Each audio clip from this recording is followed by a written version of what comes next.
बिंदिया सरकार अब से नए समय पर सोमवार से शनिवार रात 10:30 बजे सिर्फ दंगल टीवी पर।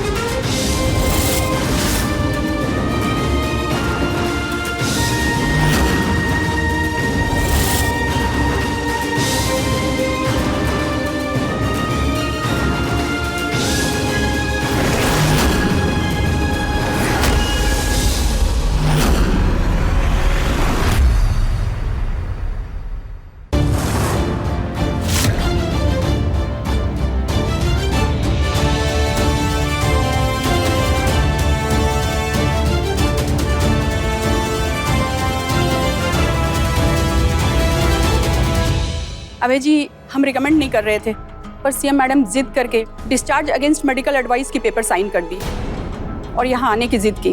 हमने इनसे वादा लिया है कि ये बेड रेस्ट करेंगी और रेगुलर चेकअप करवाएंगी। आइडियली इन्हें हॉस्पिटल में होना चाहिए था। डॉक्टर साहब, हमने कहा ना, हमें अस्पताल से ज्यादा घर में रहना पसंद है। आप रोज हमारा चेकअप करने के लिए आ सकती हैं। हमें यही रहना है, अपने पति के पास। ओके मैडम, कल मैं चेकअप के लिए आऊंगी।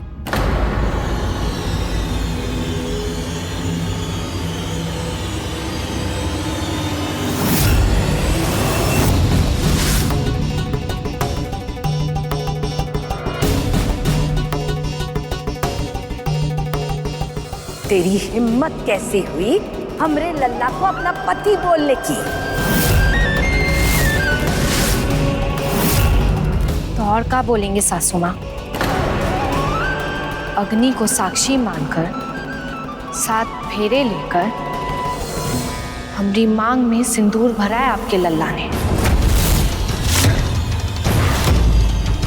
हम इनको पति नहीं बोलेंगे तो किसे बोलेंगे? और आप मेघा जी, आप यहाँ खड़ी खड़ी काहे टेसुए भा रही हैं? ये मगरमच्छ के आंसू कोई काम नहीं आने वाले। बाहर का दरवाजा उधर है।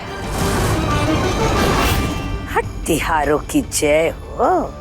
5 गज की लंबी जबान लेकर आई अस्पताल से। देख रहा है लल्ला, गांव की गवारन हमरे घर की बहू बन गई है। माफ कीजिएगा सासू माँ, गांव के हैं पर गवार नहीं। 5वीं जमात पढ़े हैं हम। मत भूल, हमरे घर की बहू बनी है पहले, उसके बाद सीएम बन गई है, तो सारी अकड़ हमरे सामने ही दिखाएगी का? अपने आप को महारानी समझ रही हो? अनशन बकलोली कर रही है। गजब। लल्ला, तू ही कुछ कर, इस लड़की को ना इसकी जगह दिखा।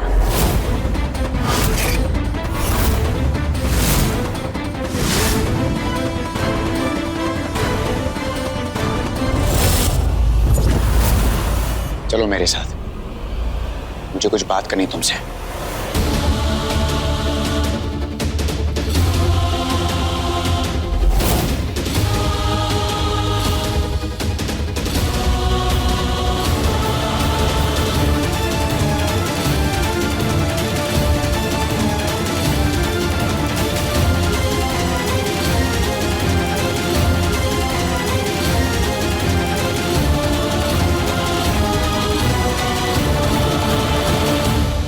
तुम्हें डॉक्टर ने आराम करने को कहा है, बैठो।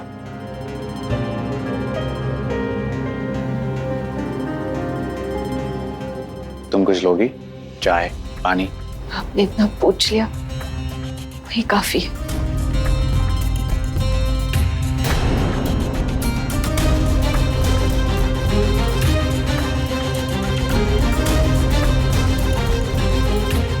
रुक जाओ।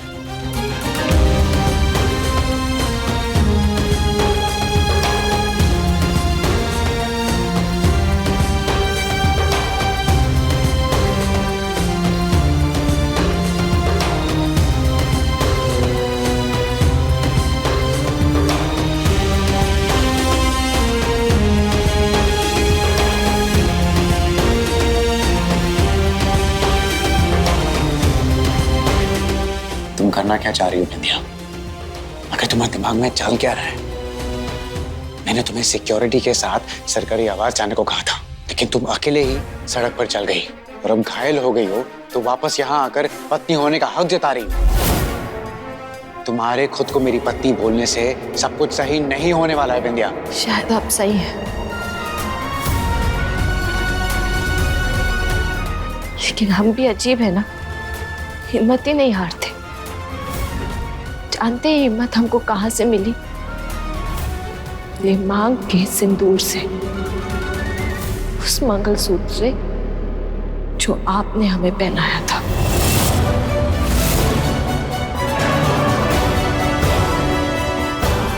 इतना ही मानती हो खुद को मेरी पत्नी, इस घर की बहू, तो फिर क्यों इस घर के खिलाफ इतनी सारी चालें चली? क्यों इस घर को बर्बाद करने की कोशिश की तुमने बिंदिया? जब हमने कुछ किया ही ना है तो क्यों किया का जवाब कैसे देते? पर सच तो ये है कि अपनी बेगुनाही साबित करने का भी सबूत ना है हमारे पास। हम पर लगा दाग तो हम नहीं मिटा सकते, लेकिन कम से कम मेघा और सासू माँ के नाटक का पर्दाफाश तो हम कर ही सकते हैं। बिंदिया!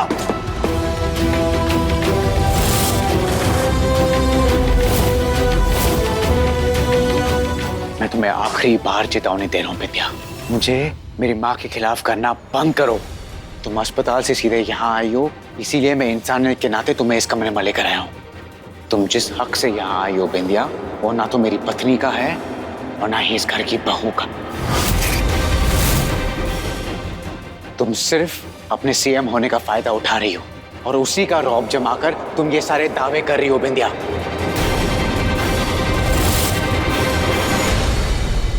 नहीं अभय जी, आप हमको गलत समझ रहे। मैं तुम्हें गलत समझ रहा था बिंदिया, लेकिन अब जो तुम्हारा चेहरा मेरी आंखों के सामने खुला है वो एकदम सही है। तुम कौन हो, क्या कर रही हो, ये सब कुछ समझ में आ गया मुझे। लेकिन बस यही समझ में नहीं आ रहा है कि ये सब कुछ तुम क्यों कर रही हो। आखिर तुम्हारी मुझसे, इस घर से क्या दुश्मनी है?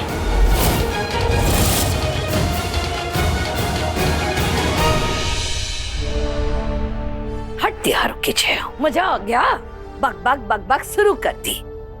प्यादे से फर्जी बन गई। मैं सिर्फ एक तरफा प्यार की बात करके उसे इमोशनल कर रही थी, और अभय पीछे आ जाता अगर वो अचानक बिंदिया नहीं आती घर वापस। जितना सोच समझ के हम चाल चलते हैं ना, उसकी इज्जत करना सीखो। मुझसे गलती हो गई आंटी, प्लीज मुझे माफ कर दीजिए ना। पर अभी कुछ कीजिए, पता नहीं क्या बातें कर रहे होंगे रूम में दोनों। कहीं ऐसा ना हो बिंदिया फिर से अभय को कोई पट्टी पढ़ाने में कामयाब हो जाए और हम हार जाएं। नहीं, ऐसा ना होगा, क्योंकि अभय की आंखों में जो गलतफहमी की पट्टी हमने चढ़ाई है ना, कि कोई भी उस पर नई पट्टी नहीं चढ़ा सकता। बिंदिया हार जाएगी, पर अभय को हमरे खिलाफ नहीं कर पाएगी। पर वो ऐसे सबके सामने बार बार अपनी पत्नी होने की बात करेगी तो अभय बेचारा क्या कर पाएगा? खुद को पत्नी कहने का हक ही तो छीनना है हमें उससे।